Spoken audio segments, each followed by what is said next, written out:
Shalom, selamat pagi Bapak Ibu Saudara dimanapun Anda berada. Pagi hari ini sama-sama kita membawa kerinduan kita kepada Tuhan kita. Dan kita terus membawa pujian dan penyembahan kita kepada Dia. Haleluya. Terpujilah nama-Mu Tuhan.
Persembahan pujian kami Tuhan, dan kiranya Engkau yang bertahta atas pujian kami. Kami siap memuji Engkau, memuliakan Engkau pagi hari ini dalam nama Tuhan Yesus Kristus. Haleluya, amin.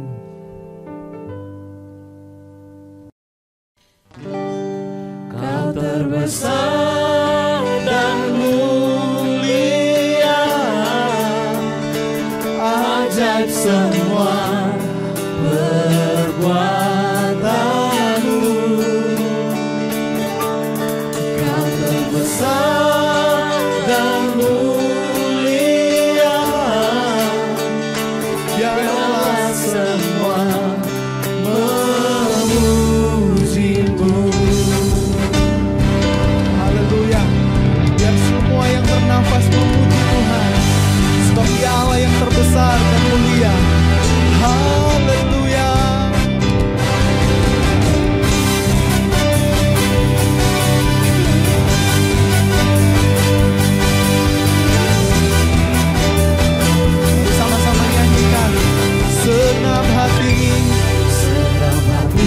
hatiaku memuji, segenap jiwaku bernyanyi, karena Roh-Mu ada dalamku, Tuhan.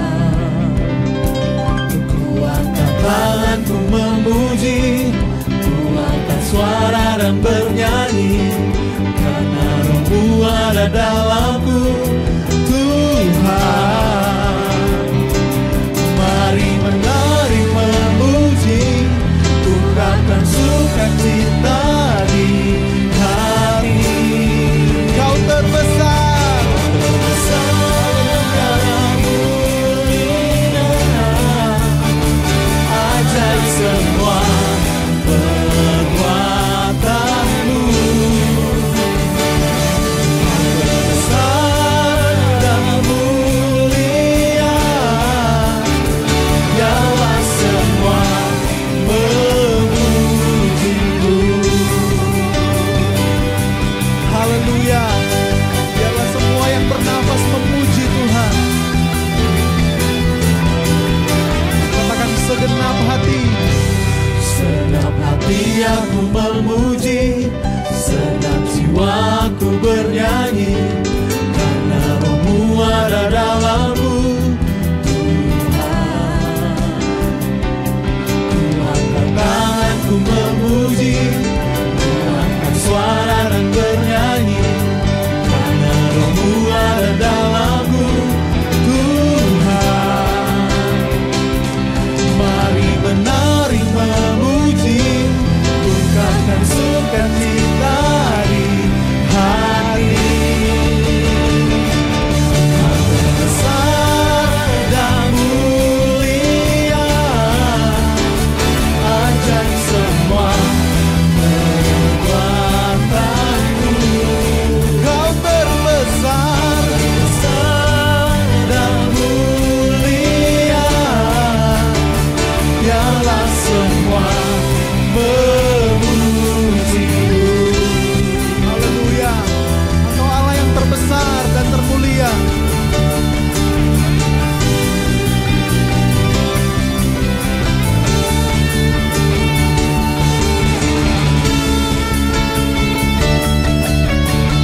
Mari sama-sama nyanyikan. Kau terbesar dan mulia, ajaib semua perbuatanmu. Terbesar, terbesar dan mulia, biarlah semua memuji-Mu. Kau terbesar dan mulia, ajaib semua perbuatanmu. Ya Yesus, terbesar dan mulia, biarlah semua memuji-Mu. Biarlah semua memuji-Mu. Biarlah semua memuji-Mu. Haleluya, sebab Engkau Allah yang terbesar dan mulia.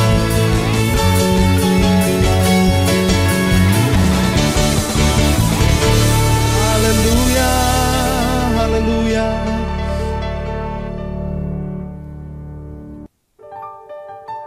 Kami yakin Engkau ada di tengah-tengah kami, Tuhan. Haleluya, Tuhan. Kami menyembah Engkau di tempat kudus-Mu, Tuhan.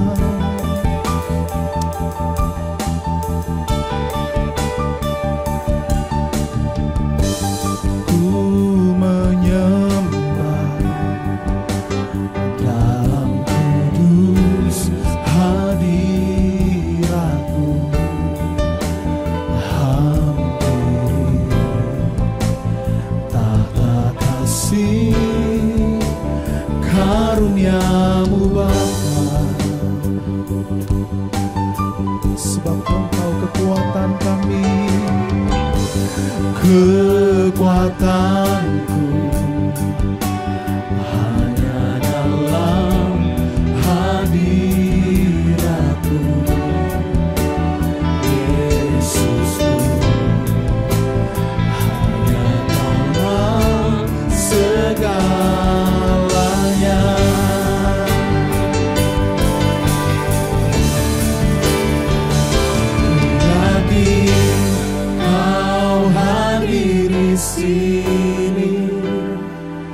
ku rasakan kuasa yang tak terbatas. Ku yakin Kau nyata di sini, kemenangan terjadi di sini. Haleluya Yesus, ku menyembah, ku menyembah dalam tulus hadirat-Mu.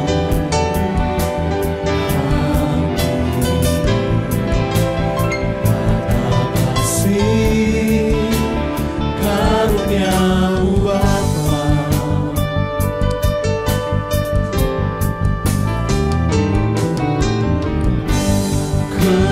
kekuatanku hanya dalam hadirat-Mu. Yesusku, hanya Kaulah segalanya.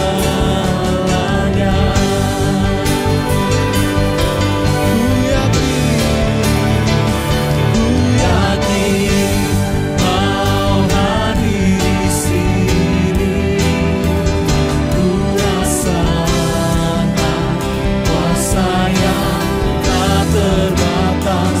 Ku yakin Kau nyata di sini, kemenangan terjadi di sini. Ku yakin Kau hadir di sini, ku rasakan kuasa yang tak terbatas. Kami yakin Kau nyata di sini, kemenangan terjadi di sini. Kesembuhan terjadi di sini. Kelepasan terjadi di sini. Kelepasan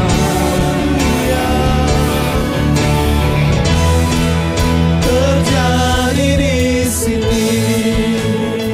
Haleluya Yesus. Haleluya.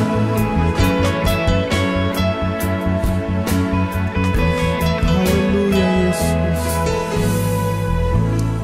Kini kami percaya Tuhan, bahwa Allah yang hidup, Engkau Allah yang begitu mengasihi setiap kami. Biar hati kami terus dibangun di atasnya. Kamu bermegah terus Tuhan, bahwa kami adalah orang yang berbahagia, karena memiliki Engkau sebagai Tuhan dan Juru Selamat dalam hidup kami. Terpujilah nama-Mu Tuhan. Segala penganggungan yang bagi Engkau saja, berbicaralah bagi kami pagi hari ini. Biar pengurapan di tempat maha tinggi menguasai setiap hati dan pikiran kami. Biar firman-Mu hidup dalam diri kami, mengubah hidup kami, menjadikan kami pelaku kebenaran firman-Mu. Terpujilah nama-Mu Tuhan. Di dalam nama Tuhan Yesus Kristus, haleluya, amin. Silakan duduk Bapak Ibu. Shalom, selamat pagi. Saya ucapkan selamat datang bagi Bapak Ibu yang mungkin sedang berlibur di Kota Batu. Selamat datang, selamat bergabung bersama-sama, boleh beribadah dengan keluarga Elohim di tempat ini. Segala puji dan syukur bagi Tuhan kita yang luar biasa. Tuhan baik, amin. Kalau kita menyadari situasi di tengah-tengah kita, tentu bukan situasi yang mudah. Situasi yang terjadi di dunia ini sedang tidak baik-baik saja. Tetapi di atas semuanya, kita masih punya Tuhan yang baik, amin. Tuhan yang bertanggung jawab atas hidup kita. Tuhan yang sangat peduli atas hidup ini. Bapak Ibu yang kasih dalam Tuhan, satu saat para murid bertanya kepada Yesus, Tuhan, untuk kami bisa mengerti, tolong berikan istilahnya sign. Tolong berikan tanda-tanda untuk kami memahami kapan saat Engkau akan kembali menjemput kami untuk berjumpa dengan Engkau dalam perjumpaan yang sempurna itu. Dan sesuatu yang luar biasa Yesus katakan bahwa di mana ketika kasih sebagian orang akan menjadi dingin, maka itu adalah tanda kedatangan Yesus untuk menjemput umat-umat kekasihnya. Kalau kita memperhatikan, ternyata apabila dunia ini sedang mengalami yang namanya kasih menjadi dingin, ketika kasih menjadi hambar dan kehilangan rasanya, maka di saat itu Tuhan hadir untuk menjemput kita semua. Dunia ini sedang diperhadapkan dengan situasi yang begitu luar biasa. Kebencian, kemarahan, harapan akan kematian orang lain begitu sangat luar biasa. Dan tentu ini menjadi perhatian bagi kita semua. Ketika kasih itu sudah menjadi kehilangan artinya, maka ada sesuatu yang harus kita perhatikan baik-baik. Kondisi kasih dalam pengertian pemahaman yang lebih luas bahwa kasih, kepedulian, kebaikan yang akan mulai surut karena situasi dan keadaan yang jahat. Bapak Ibu, kalau kita berpikir tentang hal yang lebih luas, tapi mari sebelumnya kita akan berpikir tentang kehidupan kita secara pribadi. Pagi hari ini mari kita bawa hati kita dalam kondisi dengan segala kerendahan hati, bahwa bisa jadi situasi yang kita bicarakan di dunia sana bisa berlaku atas hidup ini. Apakah kasih itu tetap menjadi hal yang sangat bergelora di hati kita? Ataukah kita hari-hari ini sedang mengalami yang namanya kasih yang mulai hambar? Karena apa? Kekecewaan. Kasih menjadi dingin. Karena apa? Ekspektasi yang tidak sesuai. Kita mungkin mengasihi seseorang, kita berharap orang tersebut menikmati kasih kita, menerima kasih kita, dan merespon dengan baik. Tapi ternyata tidak seperti itu. Dan kalau kita tidak hati-hati, kita bisa menjadi kecewa, kasih kita bisa menjadi hambar, dan permasalahannya kita yang akan mengalami kerugiannya. Di dunia yang tidak sempurna ini, ketika kita punya ekspektasi tentang respon sekitar kita, maka kita bisa cenderung mengalami kekecewaan. Kehidupan sesama kita di antara satu dengan yang lain, mungkin mulai dari saya, dari Bapak Ibu sekalian, kita hidup dalam ketidaksempurnaan. Mungkin sikap saya, pemikiran saya bisa mengecewakan, dan saudara juga satu dengan yang lain bisa saja mengecewakan.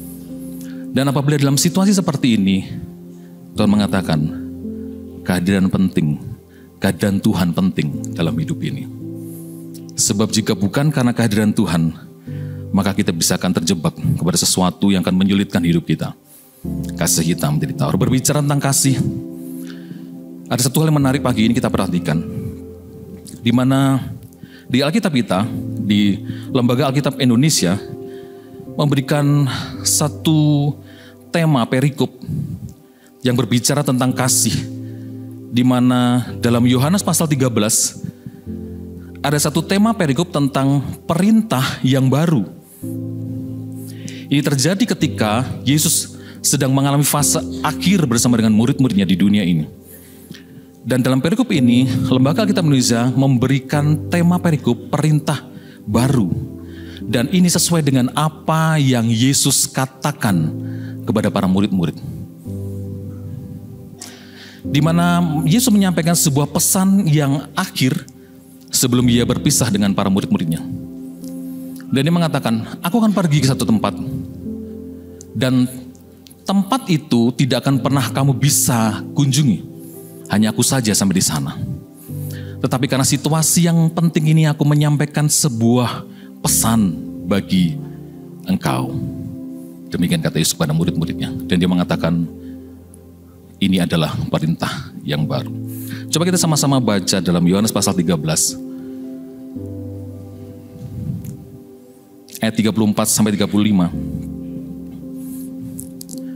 Aku memberikan perintah baru kepada kamu, yaitu supaya kamu saling mengasihi, sama seperti aku telah mengasihi kamu. Demikian pula kamu harus saling mengasihi.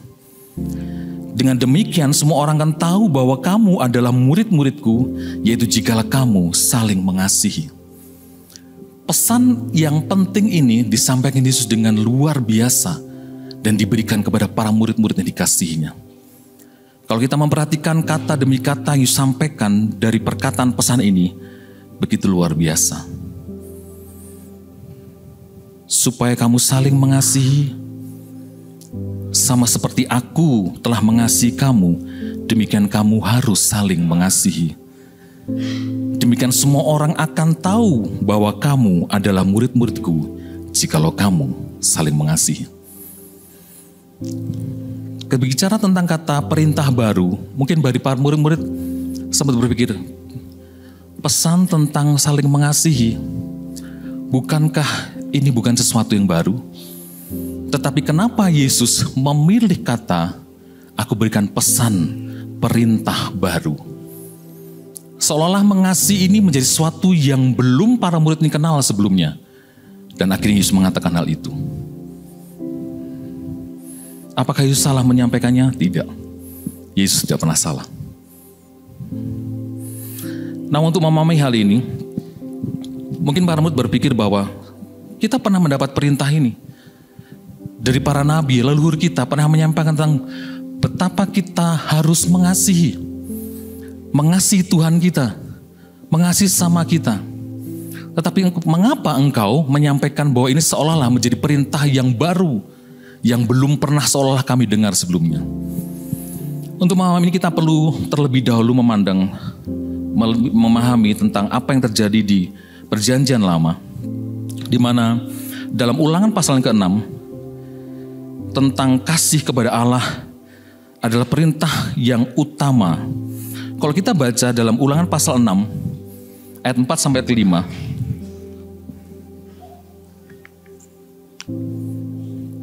dikatakan begini, dengarlah hai orang Israel, Tuhan itu Allah kita, Tuhan itu Esa. Kasihilah Tuhan Allahmu dengan segenap hatimu, dan dengan segenap jiwamu, dan dengan segenap kekuatanmu. Bapak Ibu, baru kita baca ini adalah Shema Yisrael. Ini adalah sebuah pengakuan, kesaksian. Kalau di bahasa Arab mengatakan ini adalah sebuah kalimat syahadat, kepercayaan, kata-kata yang harus diteguhkan setiap waktu di hati kita. Dan ini adalah Shema Israel, di mana kata-kata ini terus mengingatkan kepada umat Tuhan. Dikatakan bahwa Shema Israel, Adona Elohinu, Adona Echad. Ini berbicara, hai Israel, kerjakanlah, berlakulah seperti itu setiap waktu. Adona Elohinu adalah Tuhan, itu adalah yang menciptakan langit dan bumi ini.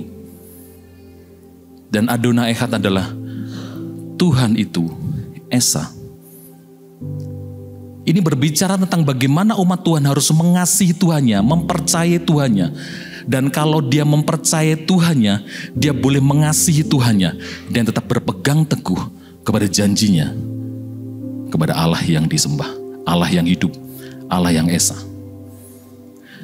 Dan kata-kata ini sebenarnya semua orang bisa tahu, memahami, mengerti. Dan kalau kita lanjutkan di ayat yang ke-7 sampai 9, dikatakan begini, di Ulangan pasal 6 tadi. Haruslah engkau mengajarkannya berulang-ulang kepada anak-anakmu dan membicarakannya apabila engkau duduk di rumahmu, apabila engkau sedang dalam perjalanan, apabila engkau berbaring, dan apabila engkau bangun. Haruslah juga engkau mengikatkannya sebagai tanda pada tanganmu, dan haruslah itu menjadi lambang di dahimu, dan haruslah engkau menuliskannya pada tiang pintu rumahmu. Bapak Ibu, Yesus ingin menyampaikan kepada murid, memang kamu sudah mengerti catatan tulisan Musa.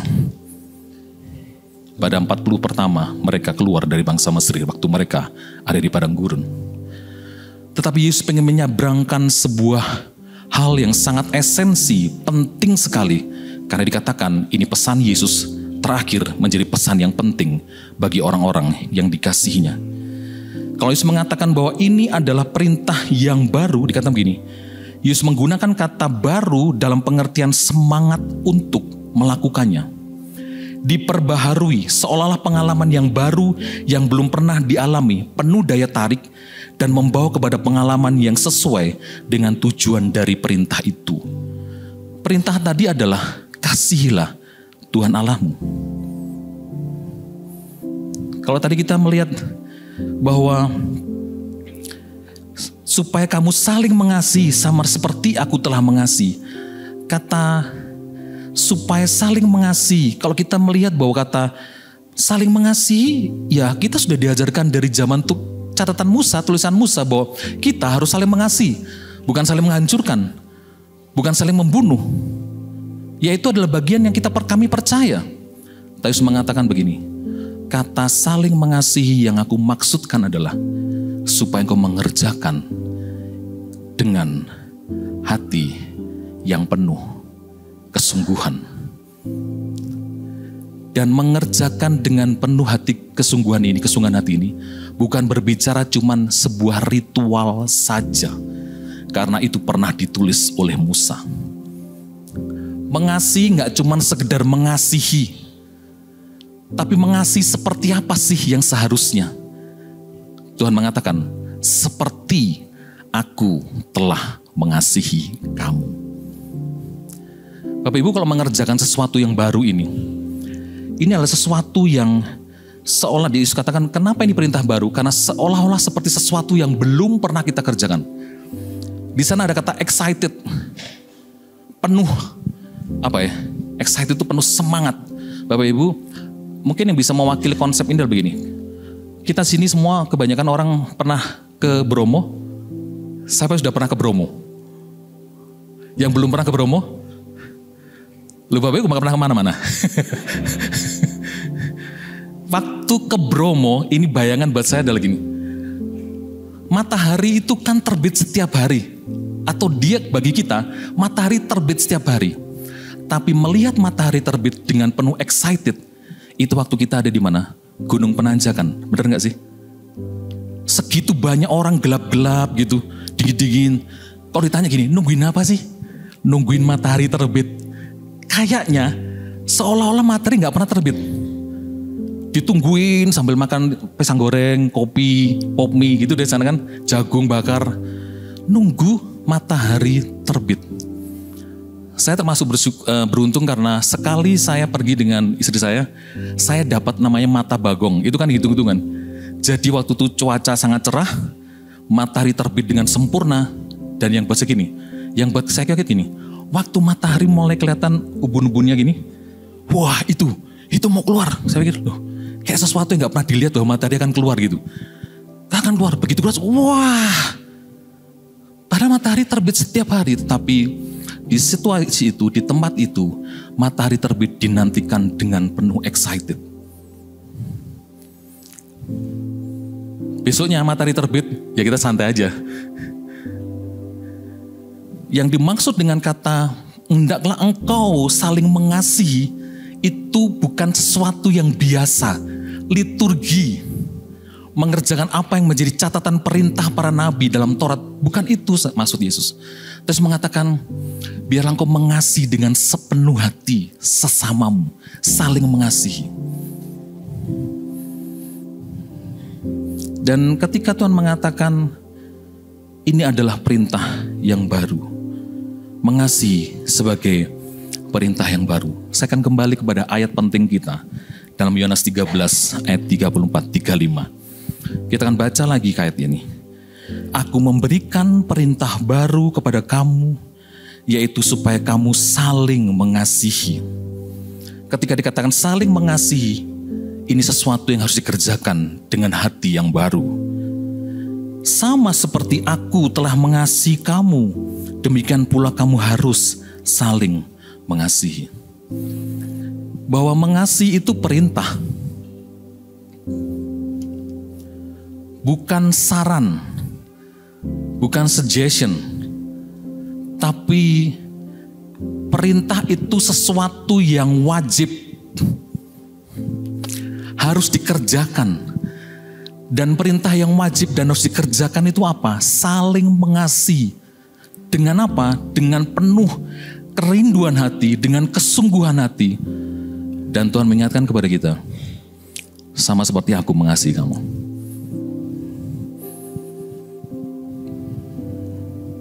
Kalau kita melihat bahwa berbicara tentang kata mengasihi ini, di mana kata karakteristik dari kata kasih ini, kita boleh lihat dalam 1 Korintus pasal 13, ayat 4-7, ini akan menolong kita tentang karakteristik dari kasih yang merupakan perintah Tuhan, bukan saran, bukan ya kalau bisa lakukan, lakukan. Kalau situasi gak baik, kamu gak lakukan gak apa-apa. Tidak, tapi mengatakan kamu harus lakukan kasih ini sebagai perintah. Di mana dalam 1 Korintus pasal 13 ayat 4-7, kasih itu sabar, kasih itu murah hati, ia tidak cemburu, ia tidak memegahkan diri, dan ia tidak sombong. Ia tidak melakukan yang tidak sopan dan yang tidak mencari keuntungan diri sendiri. Ia tidak pemarah dan tidak menyimpan kesalahan orang lain. Ia tidak bersuka cita karena ketidakadilan, tetapi karena kebenaran. Ia menutupi segala sesuatu, percaya segala sesuatu, mengharapkan segala sesuatu, sabar menanggung segala sesuatu. Kata kasih yang baru saja kita baca, kalau kita lihat dari bahasa aslinya Yunani, itu semuanya menggunakan kata kerja aktif. Ini gak cuman wacana yang diberi kebebasan bagi siapa yang mendengar dan membacanya untuk diberi kebebasan untuk mau melakukan atau tidak tergantung perasaan hatinya, bukan. Tapi ini adalah perintah yang harus dikerjakan, dilakukan. Baru perintah ini memenuhi syaratnya, nilainya, keutuhannya. Kalau kita memperhatikan karakteristik dari kasih ini, biar kita datang dengan segala kerendahan hati kita. Betapa cukup banyak hal-hal yang perlu harus kita bangun dalam diri kita. Berbicara tata mengasihi. Jika mengasihi merupakan perintah, itu berarti mengasihi merupakan kewajiban dan bukan sebuah pilihan. Mengasihi itu ketentuan, bukan pilihan. Dia tidak digeser oleh keadaan apapun yang sedang terjadi. Kita berpikir, siapa yang bisa mengasihi orang seperti kamu? Kamu lihat dulu dong. Kalau bahasa Jawanya, gak ndelok citok gitu. Kok gak ngelihat dirimu seperti apa? Kok aku harus mengasihi kamu? Kadang-kadang ada sesuatu yang perlu kita cek baik dalam diri kita.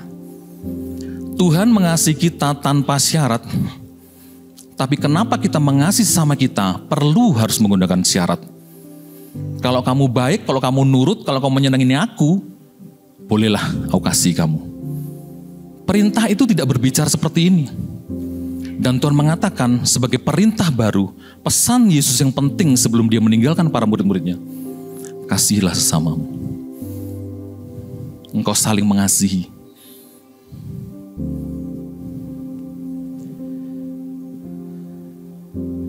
Jika mengasihi merupakan perintah, berarti mengasihi adalah sebuah keputusan dalam tindakan, bukan pertimbangan dari perasaan. Kadang kalau perasaan kita moodnya naik turun, pas mood kita lagi bagus, kita penuh dengan kasih.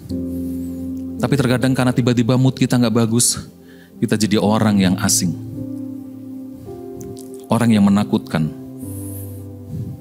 Dan kasih itu harus diupayakan, bukan muncul secara spontan. Karena kasih itu dikerjakan dengan sebuah kesadaran. Karena kasih bukan perasaan, kasih itu tindakan, kasih itu keputusan. Karena kita sadar kita diperintahkan Tuhan untuk saling mengasihi. Mengasihi itu adalah berpikir baik tentang orang lain. Berpikir terhormat tentang orang lain. Bukan mengharapkan kehancuran orang lain. Dan kasih adalah perintah. Itu yang pertama. Dari ayat yang barusan kita baca, dalam Yohanes pasal 13:34 dikatakan begini, supaya kamu saling mengasihi sama seperti aku telah mengasihi kamu, demikian pula kamu harus mengasihi. Yang kedua, mengasihi itu gak cuma asal mengasihi saja, karena sudah perintah tadi kita bicarakan. Tapi yang berikutnya adalah kasih itu punya patron, punya standar, punya contoh. Yesus gak hanya cuma memberikan perintah saja untuk kita harus saling mengasihi, tapi Tuhan memberikan contoh bagaimana mengasihi yang sesungguhnya. Kita bersyukur punya Tuhan yang luar biasa. Dia bukan Tuhan yang cuma mengatakan perintah saja, tapi dia juga mengatakan teladanku, teladanku, teladanku, teladanku. Betapa banyak seringkali kita cuma bisa mengatakan perintah kepada orang lain, tapi kita gak bisa memberikan teladan bagi orang lain. Kita bisa ngomongin orang lain, tapi kita gak bisa berbicara bagi diri kita sendiri sebagai sebuah teladan bagi orang lain. Tapi mengatakan sesuatu yang luar biasa dengan penuh kasih, dia mengatakan sebuah perintah itu. Dan Tuhan mengatakan, kasihinya sesamamu, ialah engkau saling mengasihi, seperti aku sudah mengasihi kamu. Kalau berbicara tentang seperti aku mengasihi kamu, ini tentu sesuatu yang luar biasa, Bapak Ibu. Seperti yang saya sampaikan di depan tadi, Yesus mengasihi kita tanpa syarat. Tuhan mengasihi kita tanpa syarat. Seberapa buruk hidup kita, seberapa hancur masa lalu kita, tapi Tuhan begitu mengasihi kita. Dia mengatakan karena Dia adalah kasih. Dia lalu selalu terbuka tangannya bagi siapapun yang mau datang kepada kasih-Nya.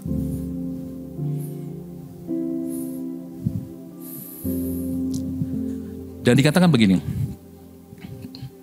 kalau kita tadi baca di Yohanes pasal 13 tadi, sama seperti aku telah mengasihi kamu, demikian pula kamu harus saling mengasihi. Demikian pula kamu harus saling mengasihi. Konteks Yohanes 13, kalau kita melihat bahwa mengasihi seperti Yesus berarti mengasihi sama sampai pada akhirnya. Teladan yang ditunjukkan Yesus bagi murid-muridnya, bagi setiap kita, bagi setiap manusia, Tuhan mengatakan, aku mengasihimu. Dan aku mengasihimu, aku mengasihi tanpa syarat. Dan aku mengerjakan kasih itu sampai pada akhirnya. Mengasihi Tuhan, Tuhan mengasihi manusia dengan tuntas. Walaupun pada saat itu Yesus berhadapan dengan Yudas. Yesus mengerti, karena Yesus mengingatkan kepada Yudas, hati-hati, jaga dirimu. Kamu sedang mengalami banyak tantangan lo ini, yang bisa membuat kamu akan mengkhianati aku. Tapi Yesus tetap mengasihi. Yesus mati di atas kayu salib itu juga buat Yudas yang sudah berbuat begitu luar biasa, mengkhianati Yesus. Yesus saat itu juga sedang berhadapan dengan Petrus, yang dia mengerti walaupun dia keluar ngomongnya, gak akan ada orang yang bisa menyentuh engkau Yesus jika masih ada aku di sini.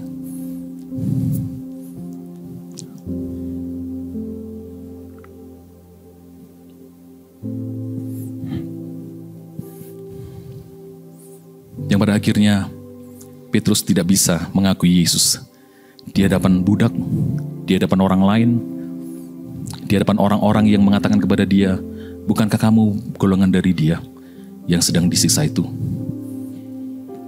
Yesus ngerti.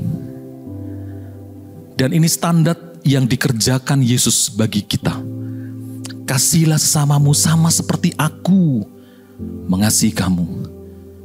Salinglah engkau mengasihi sama seperti aku sudah mengasihi engkau.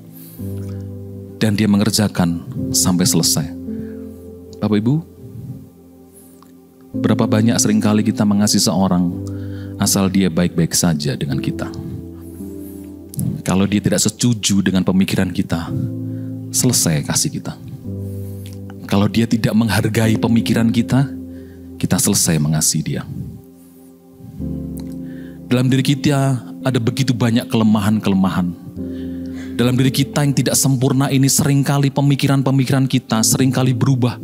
Kasih kita seringkali dipengaruhi oleh hal-hal yang tidak sesuai dengan apa kita inginkan. Yesus mengatakan, kasihlah sesamamu, saling mengasihi, sama seperti aku mengasihi engkau. Aku mengasihi engkau tanpa syarat, dan aku mengasihi engkau sampai pada akhirnya. Aku mati di atas kayu salib pun, aku menyelesaikan kasihku kepadamu. Sebab itu, ini perintah baru yang Yesus berikan. Mari kita mengerjakan kasih seperti tujuan dari kasih itu dikerjakan. Kasih itu punya standar, contoh, yaitu Tuhan sendiri mengajarkannya kepada kita. Kalau dalam perjanjian lama, dalam Imamat pasal 19, 17, 18, janganlah engkau membenci saudaramu dalam hatimu, tetapi engkau harus berterus terang menegur orang sesamamu, dan janganlah engkau mendatangkan dosa kepada dirimu karena dia. Janganlah engkau menuntut dosa, dan janganlah menaruh dendam terhadap orang-orang sebangsamu, melainkan kasihilah sesamamu manusia seperti dirimu sendiri. Kalau perjanjian lama memberikan sebuah standar, engkau harus mengasihi sesamamu seperti kamu take care, perhatian, peduli, mengasihi dirimu sendiri. Tapi perintah baru yang Tuhan berikan bagi kita, itu adalah, hendaklah engkau mengasihi sesamamu seperti aku sudah mengasihi kamu. Ada perbedaan yang luar biasa. Berapa banyak kita menjadi orang-orang yang membenci diri kita sendiri. Dan seringkali orang-orang yang sudah membenci dirinya, maka kasihnya kepada sesama juga kasih yang mengerikan. Kasih yang menghancurkan. Kasih yang memaksa. Kasih yang memanipulasi. Tapi Tuhan mengingatkan kepada kita, biarlah engkau mengasihi seperti aku mengasihi kamu. Seperti Tuhan sudah mengasihi kita. Dan yang terakhir Bapak Ibu, mengasihi itu punya tujuan. Kalau seringkali kita berpikir mengasihi itu untuk kebaikan kita, tapi kita akan diingatkan oleh Tuhan sebagai perintah baru dalam hal mengasihi, di mana kasih itu punya tujuan. Di mana kalau kita baca kembali Yohanes pasal 13 mengatakan, dengan demikian semua orang akan tahu bahwa kamu adalah murid-muridku, yaitu jikalau kamu saling mengasihi.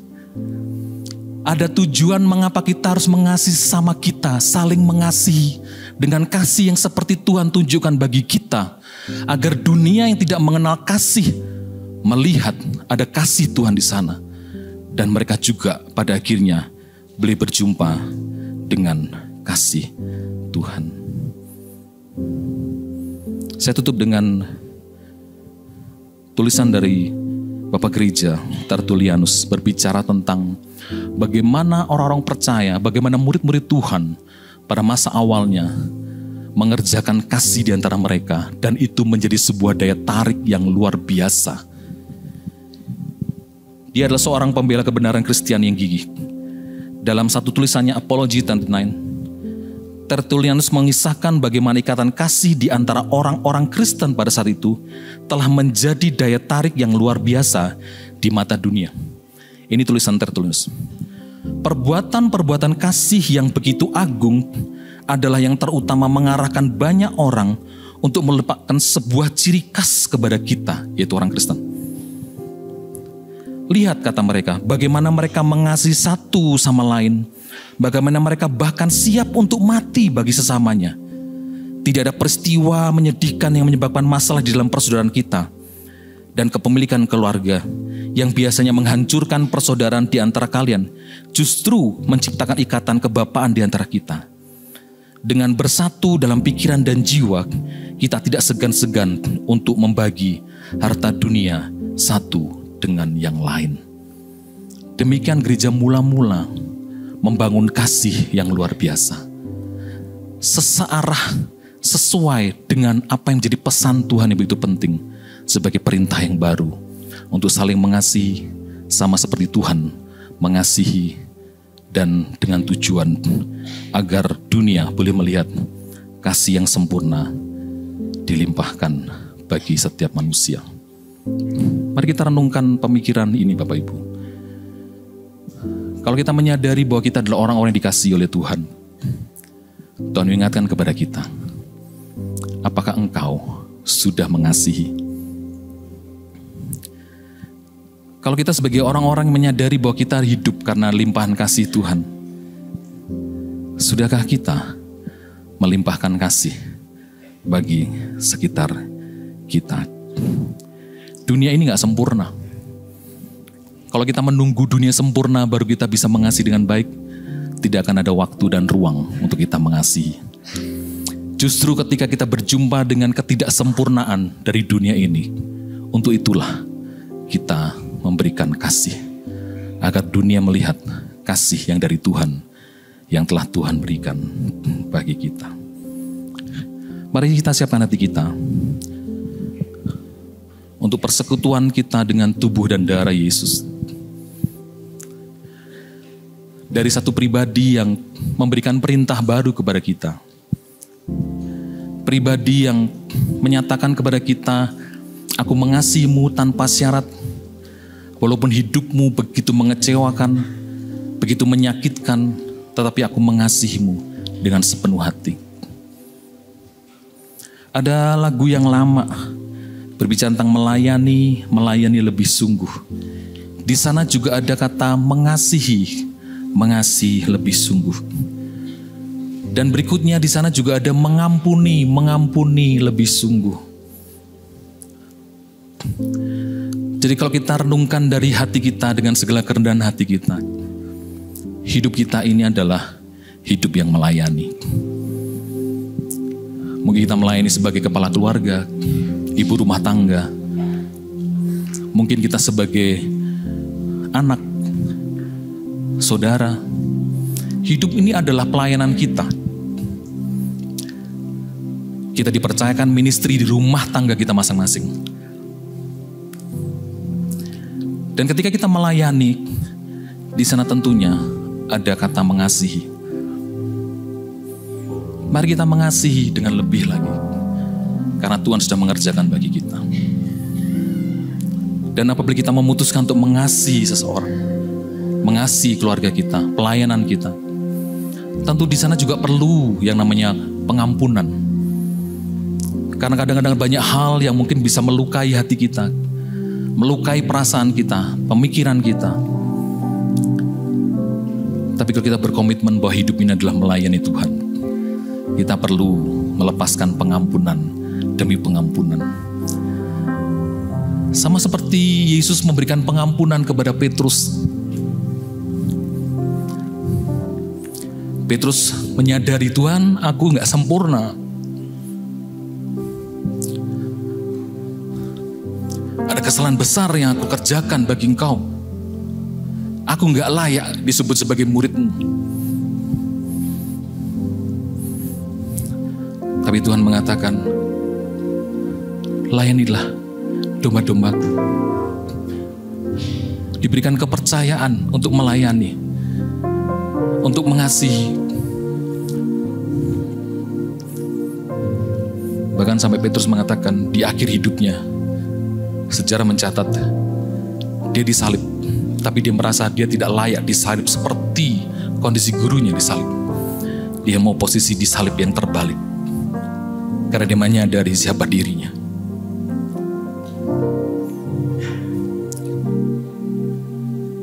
Melayani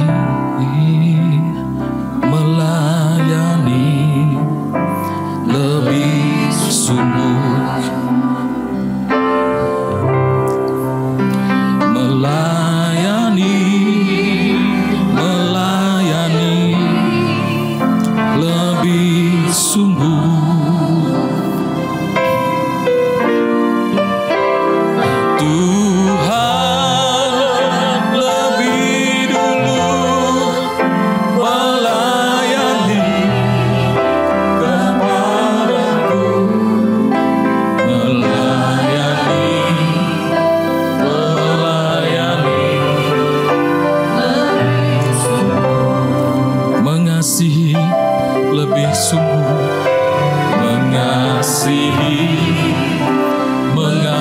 mengasihi lebih sungguh.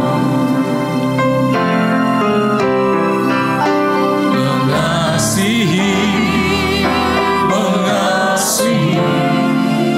lebih sungguh. Kau terlebih dulu mengasihi kami, Tuhan. Tuhan lebih dulu mengasihi kepadaku, mengasihi lebih sungguh. Mengampuni lebih sungguh. Saya undang kita sama-sama berdiri. Mengampuni lebih sungguh. Mengampuni lebih sungguh.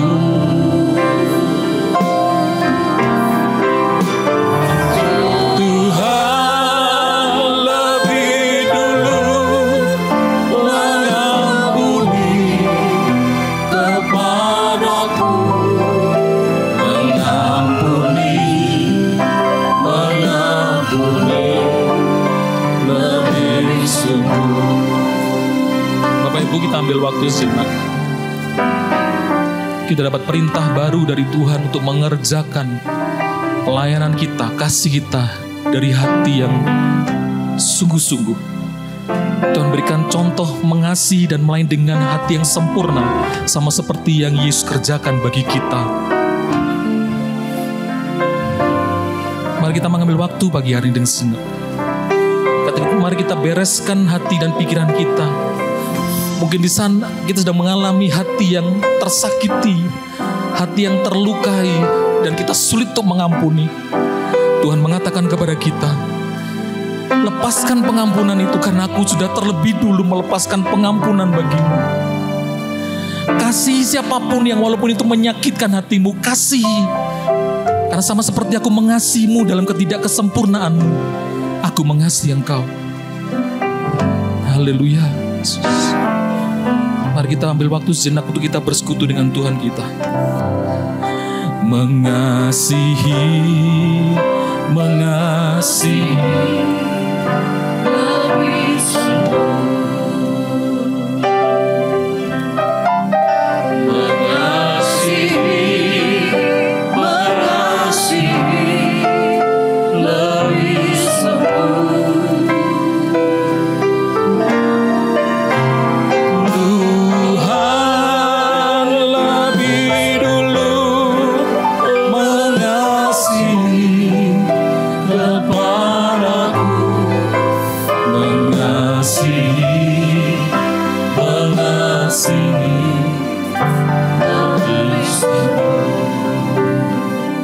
Bapa, kami datang kepadamu Tuhan.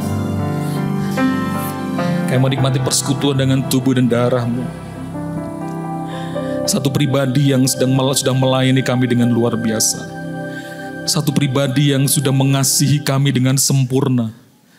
Satu pribadi yang sudah melepaskan pengampunan yang begitu ajaib dan sempurna bagi setiap kami. Mari Tuhan, kami bawa hidup kami, hati kami, hanya bagi Engkau. Perbaharui setiap waktu hidup kami. Terus Tuhan, biarlah firman-Mu membangun hidup kami dari waktu ke waktu, untuk kami semakin disempurnakan di dalam Engkau. Terima kasih Bapa. Mari kita angkat roti di atas kepala kita. Dan ketika mereka sedang makan, Yesus mengambil roti, mengucap berkat, memecah-mecahkannya, lalu memberikannya kepada murid-muridnya dan berkata, ambillah, makanlah, inilah tubuhku. Kita makan di dalam nama Tuhan Yesus Kristus.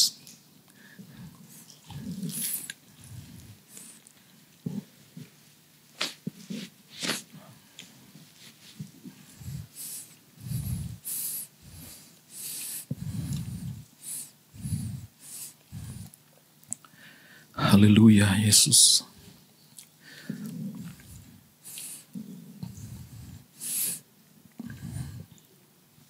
Kita angkat cawan di atas kepala kita. Terima kasih Tuhan, berdarah-Mu yang tercurah karena kasih-Mu yang luar biasa bagi kami. Sesudah itu ia mengambil cawan, mengucap syukur, lalu memberikannya kepada mereka dan berkata, "Minumlah kamu semua dari cawan ini, sebab inilah darahku, darah perjanjian yang ditumpahkan bagi banyak orang untuk pengampunan dosa." Di dalam nama Tuhan Yesus Kristus. Haleluya Yesus. Haleluya Yesus. Haleluya Yesus. Haleluya Yesus. Haleluya Yesus.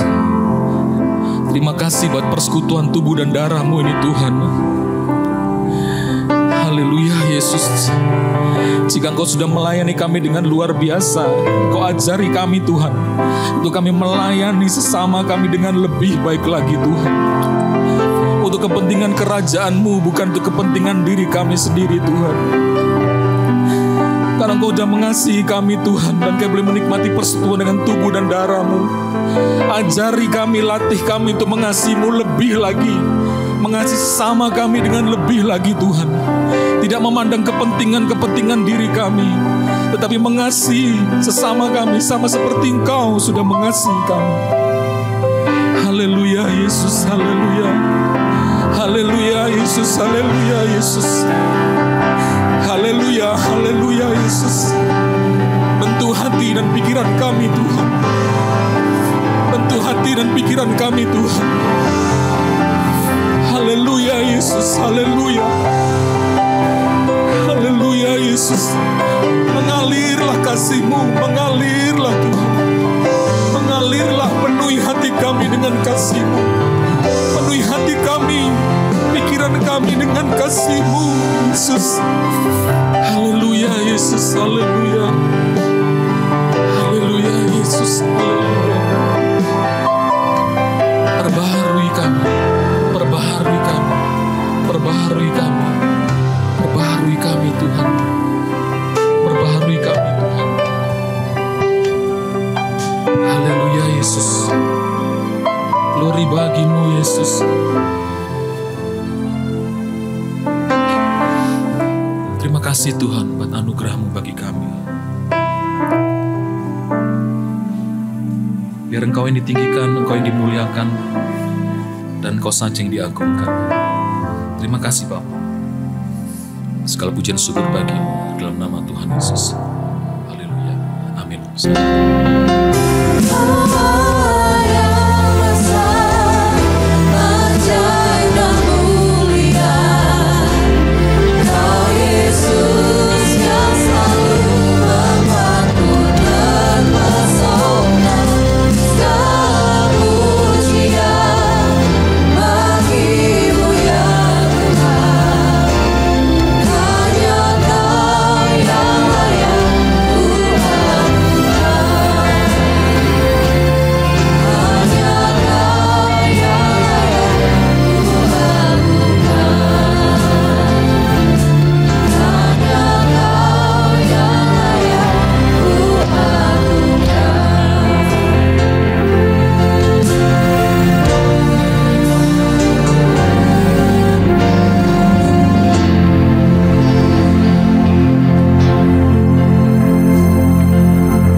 Ya Tuhan, hadirat-Mu tetap menyertai mereka untuk memberkati setiap rumah tangga mereka, seluruh anggota keluarga mereka.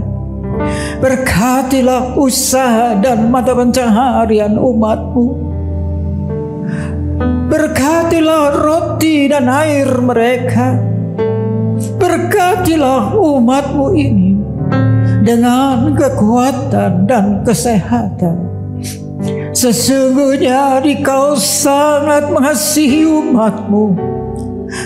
Seluruh umat-Mu ini ada di dalam telapak tangan-Mu. dan tak seorang pun dapat merampas mereka, domba-dombamu ini dari dalam tanganmu.